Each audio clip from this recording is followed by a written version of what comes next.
Hello everyone, and welcome back to the channel. Today, we're diving deep into a story that could shake up global politics and the world economy in the coming days.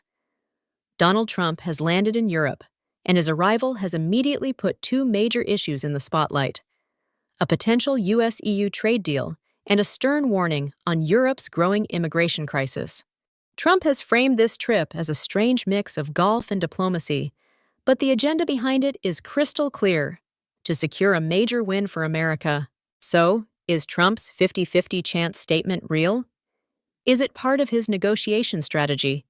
And what's the true meaning behind his warning to Europe? Let's break it all down. The story begins on July 25th, 2025.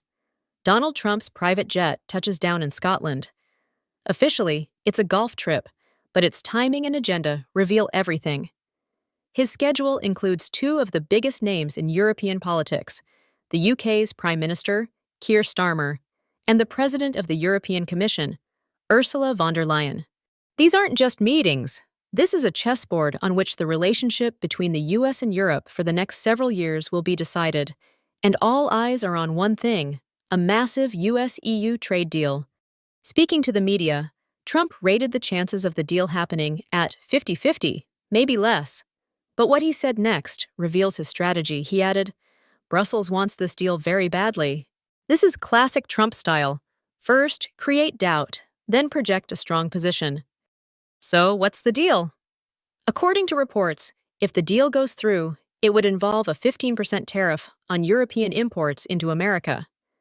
That's significantly lower than the 30% tariff Trump has threatened if the talks fail. The message is clear: Trump has set his price. Either agree to 15% or get ready for 30%. If this deal is successful, it could open European markets further for American farmers, car manufacturers, and tech companies. America is modeling this deal on its agreement with Japan, which proved beneficial for them. However, for Europe, especially its steel and auto industries, the alarm bells are still ringing. The Trump administration is known for taking a hard line on these sectors. But the biggest question is trust. Trump has a track record of reversing decisions at the last minute. Can Brussels trust him? And can all 27 EU member states agree on this deal? That remains to be seen. But Trump didn't just talk about trade. Upon arriving in Scotland, he made a statement that has ignited a new debate across Europe. He said, "Immigration is killing Europe. It's a horrible invasion." These are very strong words.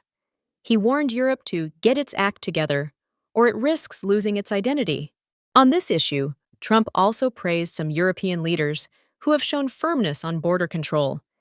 He pointed to his own policies on the US-Mexico border as proof that firm policies work.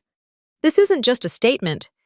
It's an extension of Trump's America First policy, which he is now trying to sell to European nations as a Europe First doctrine. He is sending a direct message to voters in Europe who are concerned about open borders and changing culture. The impact of Trump's statements was immediately visible on the streets of Scotland. From Edinburgh to Aberdeen, various groups gathered to protest against him. Some were protesting for the environment, others in support of Ukraine. And, of course, there were anti-Trump slogans. But amidst these protests, Trump praised UK Prime Minister Keir Starmer, calling him a good man for getting the UK deal done. He also made it clear that he would meet Starmer again to expand trade ties. These two images tell the entire story of this trip: public anger on one side, and the strategic effort to build relationships with leaders on the other. So let's analyze what this all means. The first view, from a conservative perspective. From this angle, Trump appears as a strong leader fighting for fair trade for America. He's using tariffs as a weapon to force Europe to bend. At the same time, his statement on immigration is like holding up a mirror to Europe, highlighting what his supporters see as a serious crisis. He is linking economic issues with national identity to energize his core voter base. The second view, from a European or liberal perspective. From this viewpoint, Trump's actions are nothing short of bullying. He's threatening to start a transatlantic trade war. His comments on immigration are seen as interference in Europe's internal affairs and an attempt to sow division. For them, Trump is creating a climate of fear in the name of security and identity. The reality is likely somewhere in between. Trump is a businessman who always seeks to create leverage. He knows that Europe is currently under both economic and social pressure, and he wants to take full advantage of that.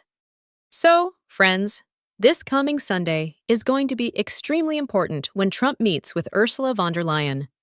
That meeting could determine the entire course of this story. Will we see a historic trade deal or the declaration of a trade war? Now the question is for you. What do you think? Is Trump's 50-50 odds claim genuine, or is it just a risky tactic to get the best final price? And secondly, do you agree with Trump's warning that Europe needs to tighten its borders now to save its identity? Let us know your opinion in the comments section below. We rate every single one of your comments. If you enjoyed this detailed analysis, please like this video, share it with your friends, and don't forget to subscribe to our channel so you never miss an important story like this one. See you in the next video. Thanks for watching.